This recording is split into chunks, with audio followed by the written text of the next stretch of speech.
इस एक्सप्लेनर में आपका स्वागत है। आज हम एक ऐसी खोज के बारे में बात करने वाले हैं जो सच में आपके होश उड़ा देगी। हम बात कर रहे हैं बर्कले लैब की 2025 की एक बिल्कुल नई और बेहद रोमांचक डिस्कवरी के बारे में। ये एक ऐसी खोज है जो सुपर हैवी तत्वों की केमिस्ट्री के सारे पुराने नियमों को मानो पूरी तरह से पलट कर रख रही है। मतलब पीरियोडिक टेबल के सबसे निचले हिस्से को लेकर हमारी जो भी समझ थी ना, ये उसे पूरी तरह से बदल कर रख देने वाली है। तो चलिए बिना किसी देरी के सीधे मुद्दे पर आते हैं। सबसे पहला और बड़ा सवाल जो दिमाग में आता है वो ये है कि वैज्ञानिक आखिर उन चीज़ों की स्टडी करते कैसे हैं जो बनते ही खत्म हो जाते हैं। मेरा मतलब है, हम यहाँ जिन भारी तत्वों की बात कर रहे हैं उनका वजूद पलक झपकते ही गायब हो जाता है। तो फिर उन पर रिसर्च करना, ये तो किसी जादू जैसा लगता है ना।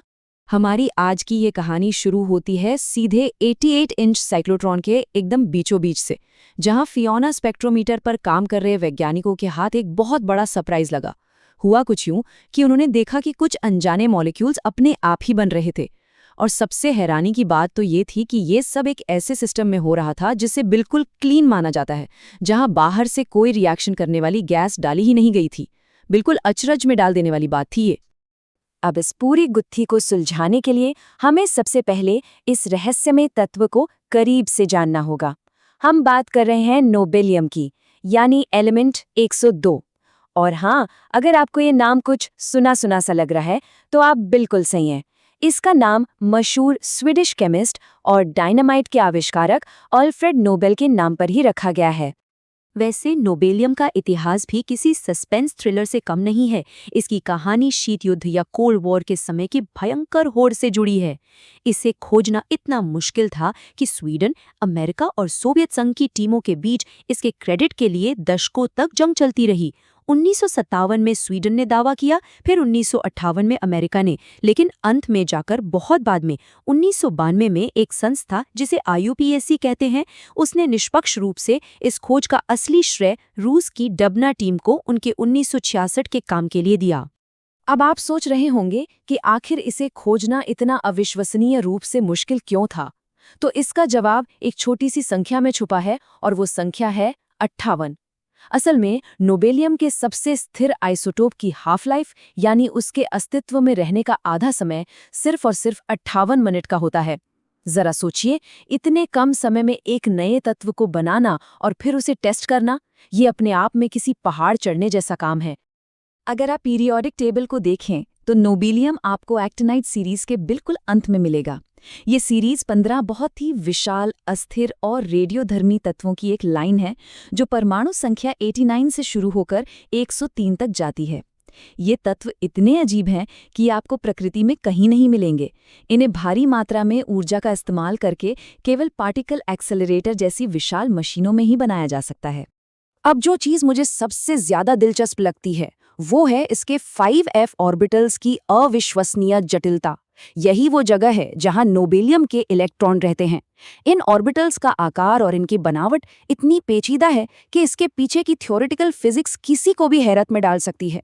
मतलब जब आप इसे देखते हैं तो एहसास होता है कि एटम के लेवल पर दुनिया कितनी ज्यादा जटिल और खूबसूरत हो सकती है। चलिए, इस सब को थोड़ा और आसानी से समझते हैं। नोबेलियम का ये जो 5f सबशेल है ना, ये पूरी तरह से भरा हुआ होता है।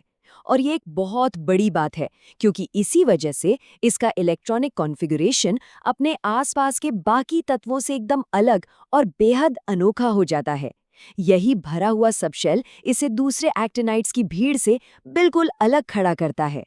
तो यहाँ पर कैच क्या है?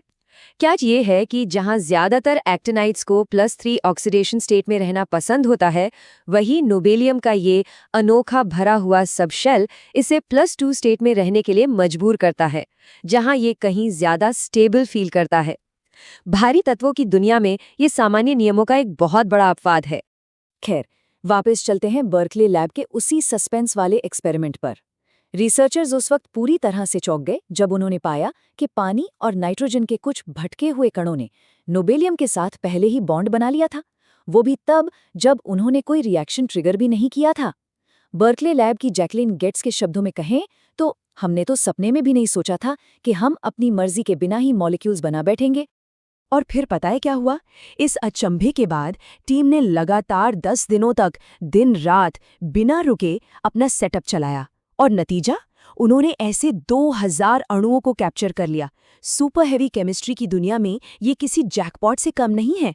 हालांकि अगर हम इसे पानी की एक छोटी सी बूंद में मौजूद खरबों मॉलिक्यूल से कंपेयर करें तो ये कुछ भी नहीं है, लेकिन इस फील्ड के लिए ये एक बहुत बड़ी कामयाबी थी।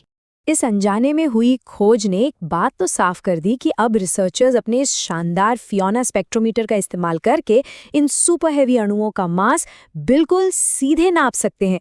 इस एक बार में एक एटम वाले तरीके ने पूरा गेम ही बदल दिया। मतलब कैल्शियम को एक्सेलरेट करने से लेकर फियोना तक पहुंचने की प्रक्रिया में अब अंदाजा लगाने या तुक्का मारने की कोई गुंजाइश नहीं रही। वो अब सीधे सटीक मास माप सकते हैं। है ना जबरदस्त? और इस सफलता का सबसे बड़ा फायदा क्या हुआ? पहली बार, जी हाँ, बिल्कुल पहली बार, वैज्ञानिकों ने एक ही एक्सपेरिमेंट में शुरुआती एक्टिनाइड यानी एक्टिनियम और आखिरी एक्टिनाइड यानी नोबेलियम दोनों के केमिकल बॉन्डिंग के तरीके को एक साथ कंपेयर किया। विज्ञान के इतिहास में ऐसी तुलना इतने सटीक तरीके से पहले कभी नहीं की गई थी। अब आप पूछेंगे कि ये बुनियादी केमिस्ट्री इतनी ज़रूरी क्यों है? ये ज़रूरी इसलिए है क्योंकि इससे वैज्ञानिकों को रिलेटिविस्टिक इफ़ेक्ट्स को टेस्ट करने में मदद मिलती है। आसान भाषा में समझें तो इन भारी तत्वों के केंद्र का वजन इतना ज़्यादा होता है कि वो अंदर के इलेक्ट्रॉन्स को बहुत ज़ोर से अपनी तरफ खींचते हैं। इससे उनकी स्पीड इतनी बढ़ जाती है कि ये तत्व बिल्कुल अजीब और अनएक्सपेक्टेड तरीके से बिहेव करने लगते हैं, और इसे समझना हमारे लिए बहुत क्रूशल है। देखने में भले ही ये खोज माइक्रोस्कोपिक लगे, लेकिन असल दुनिया में इसके असर बहुत विशाल हैं। इससे न सिर्फ हमारी पीरियोडिक टेबल की समझ और पक्की होती है, बल्कि ये भविष्य के रिसर्च के लिए भी नए दरवाजे खोलती है।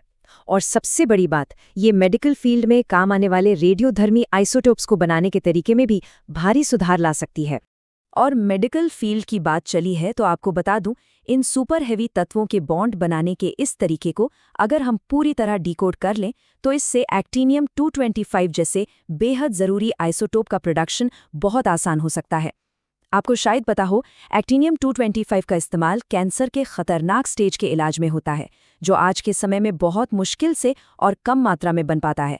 ये खोज सच में कई जानें बचा सकती है। तो जैसे जैसे फियोना जैसी ये नई और कमाल की तकनीकें पीरियोडिक टेबल के सबसे भारी और अनजाने कोनों पर रोशनी डाल रही हैं, वे हमारे सामने एक बहुत बड़ा सवाल छोड़ जाती हैं। हम सोचने पर मजबूर हो जाते हैं कि पीरियोडिक टेबल के इस गहरे निचले हिस्से में और ऐसे कितने रहस्यमयी केमिकल बॉन्ड्स हैं जो बस हमारे खोजे जाने का इंतजार कर रहे हैं। क्या पता अगली बड़ी खोज क्या हो?